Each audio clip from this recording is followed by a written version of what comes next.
예, 그 말씀드린 화면 좀 부탁드리겠습니다. 말씀을 준비하면서 그림 하나를 준비했습니다. 여러분 이 그림을 아시죠?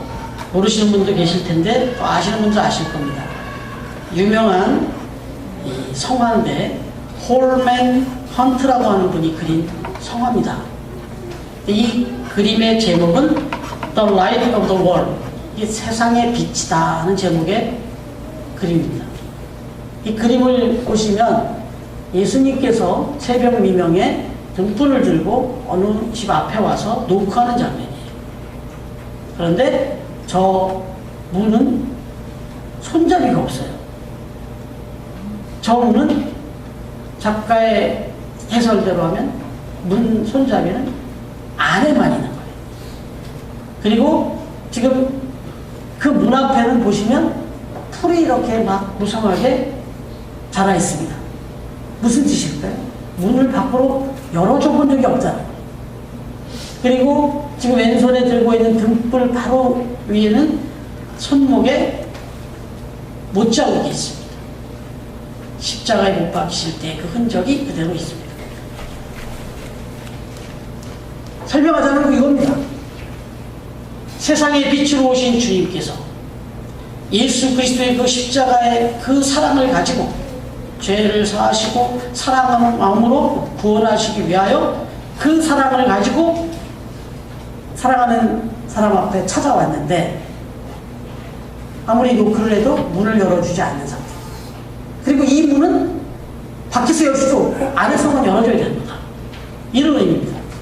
다시 말하면 하나님께서 크신 사랑을 가지고 우리에게 찾아오셨지만 우리가 그 사랑을 마음을 열고 받아들이지 않으면 아무 의미가 없다. 그런 의미를 담고 홀맨 헌트가 이 성화를 그렸습니다. 이제 화면 걷어주셔도 되겠습니다. 여러분 태평양 한가운데 망망대해에 콜라병 하나가 떠있다고 생각하십시오. 그냥 빈 병이 하나 떠있다고 생각하십시오. 어마어마한 물 가운데 한가운데 빈 병이 하나 떠있는데 거기에 10년, 100년, 1000년을 떠있으라 할지라도 그 병마개가 딱 막혀있다면 단 한 방울의 물도 그 안에 들어갈 수가 없는 것이죠. 아무리 어마어마한 하늘을 두루마리 삼고 바다를 먹물 삼을 위대한 하나님의 사랑을 베풀어 주셨다 할지라도 우리 인간의 마음에 문을 딱 닫고 있으면 그 하나님의 사랑은 단 1점도 들어갈 수가 없다. 이런 의미입니다. 여러분 하나님의 사랑이 너무나 크고 아니 이 하나님의 사랑은 절대 사랑입니다.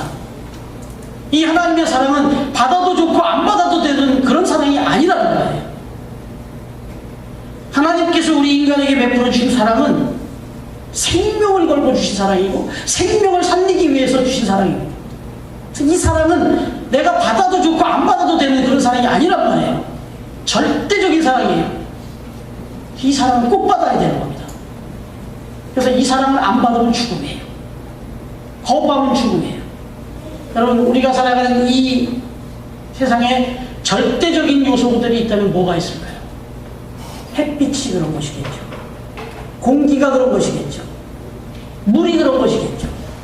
한번 생각해 보십시다. 햇빛이 내려쬐는 것을 나는 절대로 안 받겠다. 나는 절대로 햇빛을 받지 않겠다.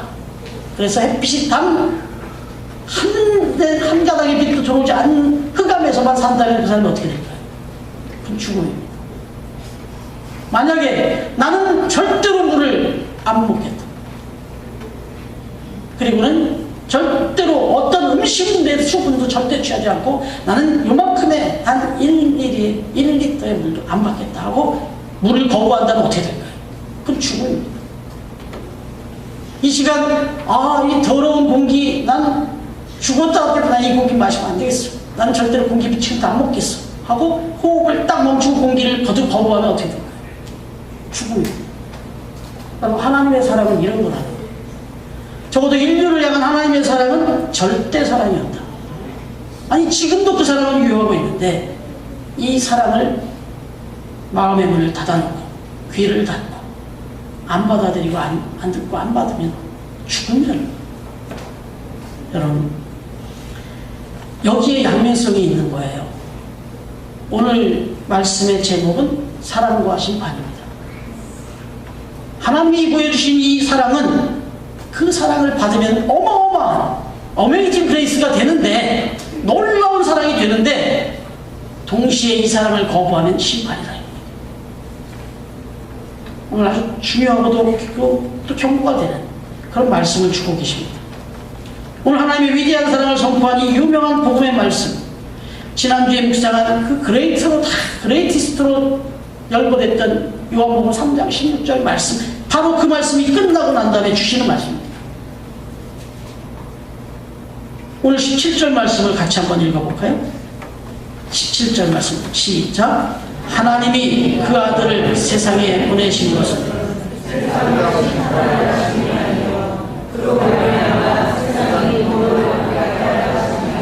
아멘. 분명히 말씀하십니다. 하나님이 독생자 예수를 우리 땅에 보내시면 심판하고 정죄하려고 보낸 게 아니다, 이렇게 분명히 말씀하고 있습니다. 그런데 조금 넘어가서 요한복음 9장 39절을 한번 넘어가 보겠습니다. 몇 장만 넘겨보시면 요한복음 9장 39절 같이 한번 읽겠습니다.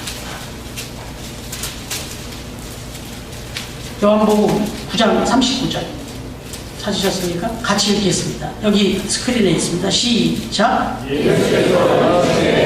내가 심판하러 이 세상에 왔으니 보지 못하는 자들은 보게 하고 보는 자들은 맹이 되게 하려 합니다. 예. 여러분, 이 두 말씀이 그러면 어떻게 되는 거예요? 오늘 17절에서는 나는 이 세상에 예수 그리스도를 보낸 건 심판하러 보낸 게 아니다 그랬는데, 지금 예수님은 와서 딴 말이라고, 나는 심판하러 있었는 겁니다. 하나님은 심판하러 보낸 게 아니라는데 예수님은 나는 심판하러 왔다, 이렇게 말합니다. 이게 모순입니까? 이거 하나님하고 예수님하고 서로 지금 뭐가 좀 안 맞은 겁니까? 아니라는 거죠. 제가 서두에 말씀드린 그 의미를 생각하면 바로 하나님의 이 사랑 안에, 이 사랑의 복음 안에는 바로 심판적 요소가 함께 담겨져 있다는 거죠.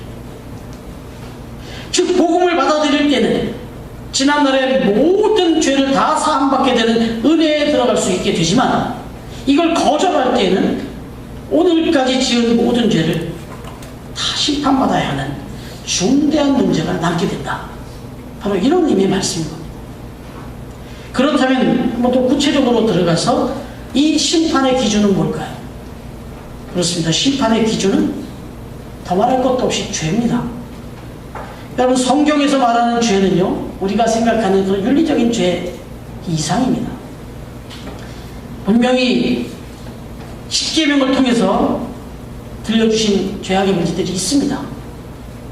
살인하지 말라, 간음하지 말라, 거짓 증거하지 말라, 탐내지 말라, 여러 가지 윤리적인 죄들도 있었으나, 적어도 근본적으로 성경에서 말하는 하나님 앞에의 죄는 하나님의 사랑을 거부한 겁니다. 하나님의 말씀을 거부한 게 죄였습니다. 그게 죄예요. 여러분, 이 죄는요, 특별히 아담과 하와가 하나님 앞에 범죄한 이 죄는 두 가지 면으로 해석이 가능한 거예요. 어떻게 가능할까요? 첫 번째, 하나님께서 분명히 말씀하셨습니다. 이 동산실과 모든 건 다 먹되, 다 먹어도 되되, 선악을 알게 하는 이 실과를 따먹으면 반드시 죽으리라, 이렇게 말씀하셨습니다. 바로 이 말씀에 대한 죄예요. 분명히 심판의 메시지를 주셨어요.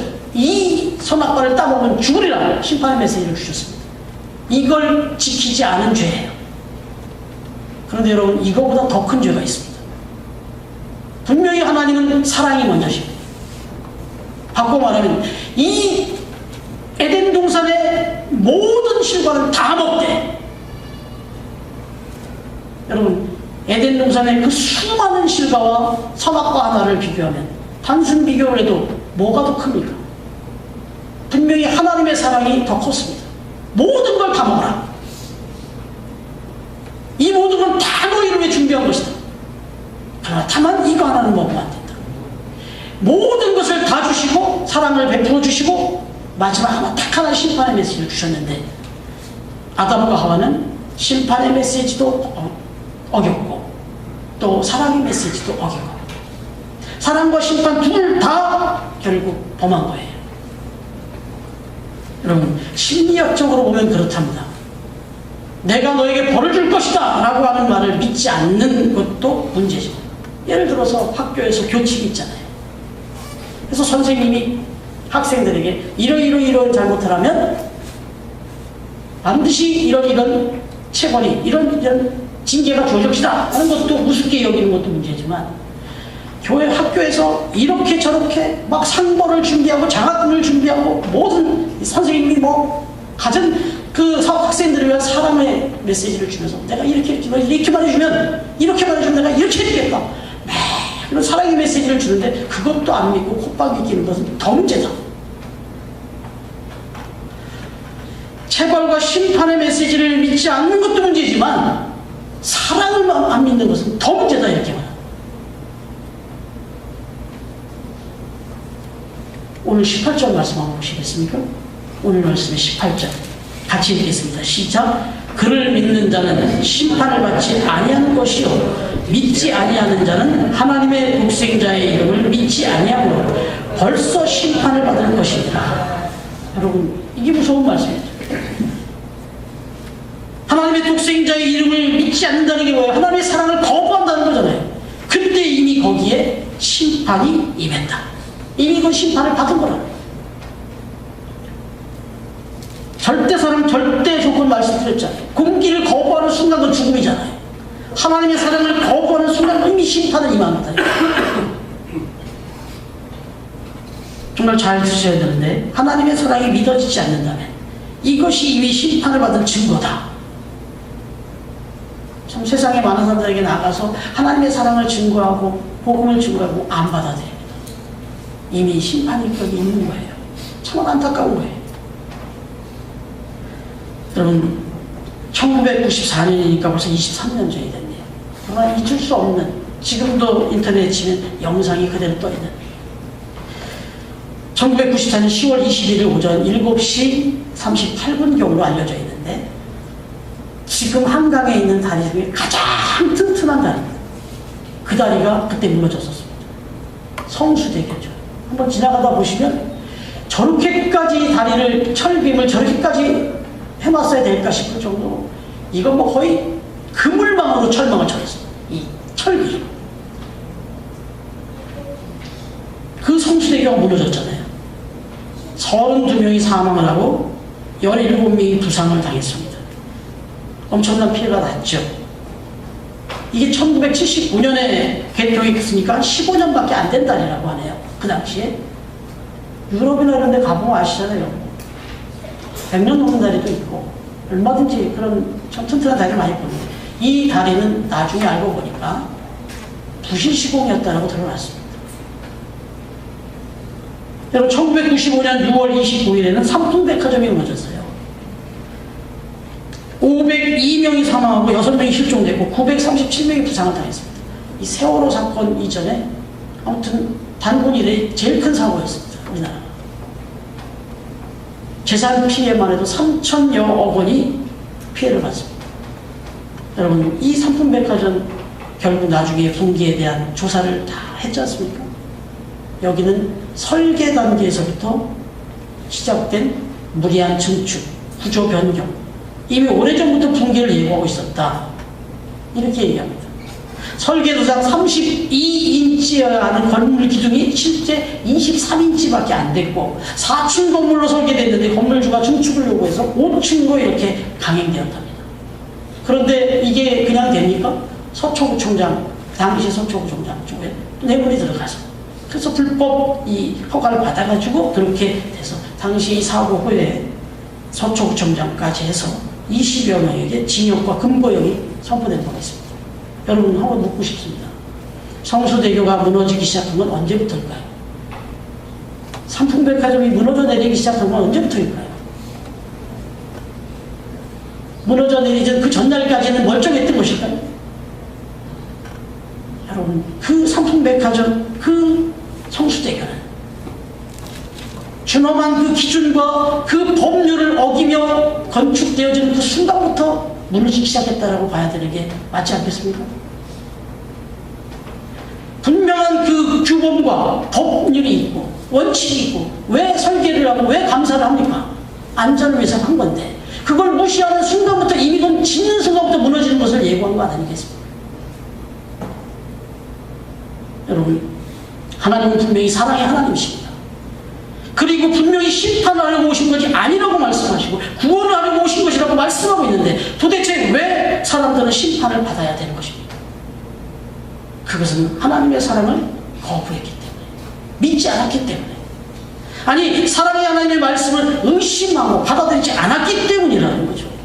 하나님의 말씀은 받아들여도 되고 안 받아들여도 되는 게 아닌데 생명의 말씀인데 이 말씀을 듣지 않고 이 말씀을 받아들이지 않고 이 말씀을 무시하니 그 인생은 그 무시하는 순간부터 거부하는 순간부터 무너져 내리는 거죠. 심판은 거기서부터 시작되는 거죠. 요한복음 12장 48절에 보면 이렇게 말씀합니다.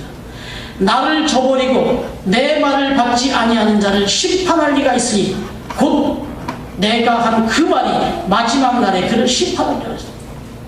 삼풍백화점, 성수대교 이렇게 지어야 된다라고 주었던 그 설계 도면에 그 메시지대로 하지 않으면 그 메시지가 마지막 심판으로 돌아오더라 이거죠.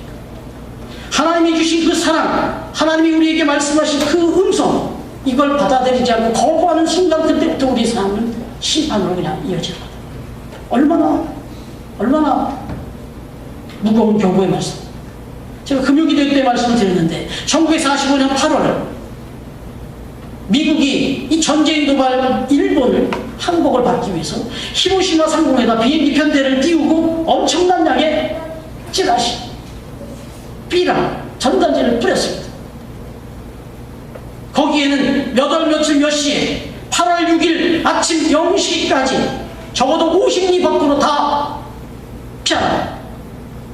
그렇지 않으면 여기에 폭탄이 쏟아지고 다 죽는다.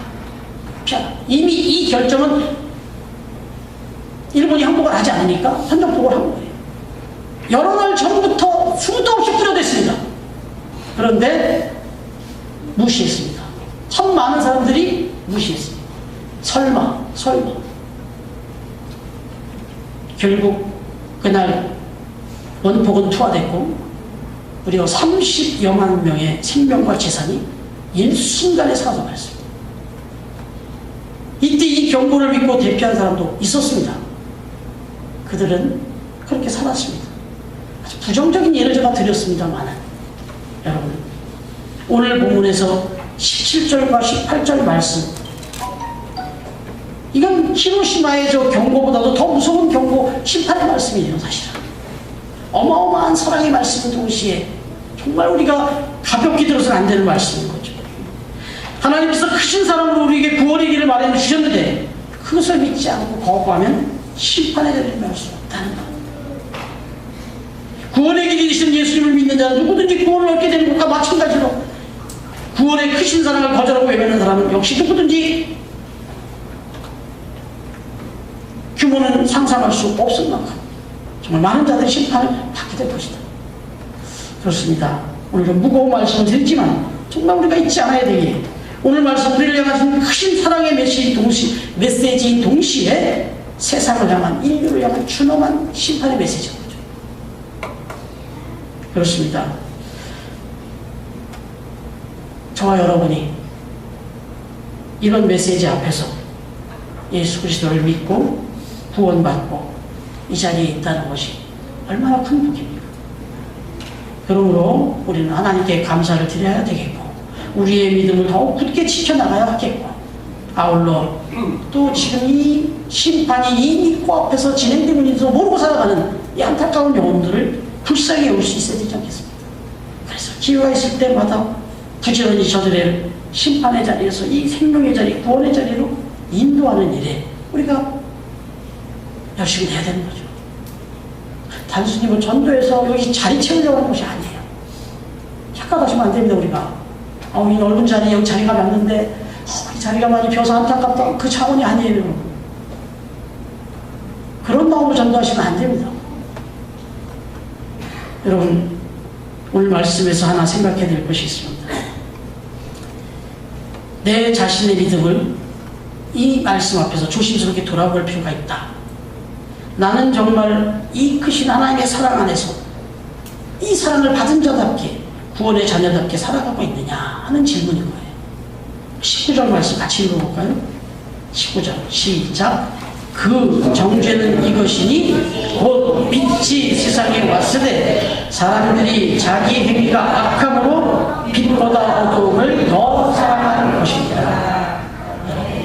이 말씀은요, 내가 지금 하나님의 사랑 안에, 즉 구원의 자리에 있느냐 아니냐, 행여나 내가 심판의 자리에 있지는 않는가, 아니 내가 그쪽을 따라가고 있지는 않느냐를 깨닫게 해주는 중요한 질문이에요.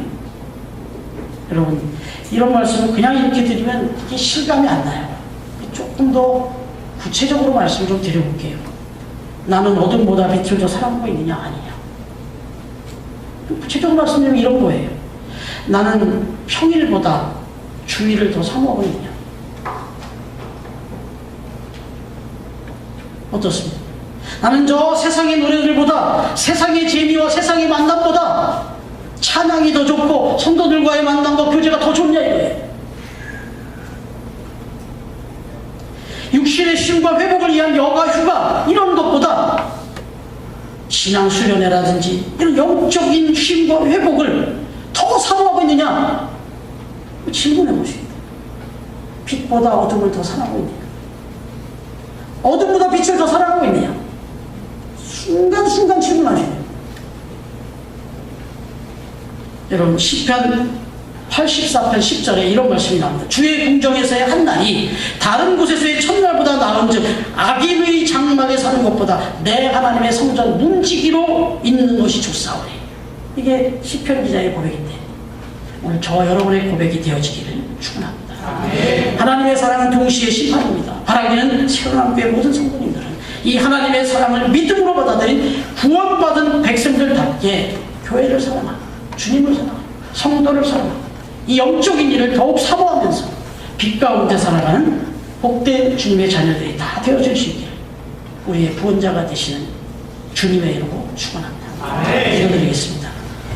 사랑과 심판으로 이 땅에 오신 주님, 사랑과 심판의 주로 이 땅에 보내신 하나님, 오늘 우리가 어마어마한 하나님의 크신 사랑과 그 이면에 담겨있는 준엄한 메시지를 마음에 같이 담으며 다시 한번 우리의 신앙 돌아보게 하시고 하나님 앞에 큰 사랑 입은 걸 감사하게 하시며 또 심판의 메시지 앞에는 두렵고 떨리는 마음으로 우리의 신앙과 구원을 이루어갈 수 있도록 축복하옵소서. 이 시간 함께 예배하는 사랑하는 새로남공동체 모든 성도님들에게 하나님의 크신 사랑의 은혜가 날마다 임하기를 간절히 소원하고 예수님의 이름으로 기도드립니다. 아멘.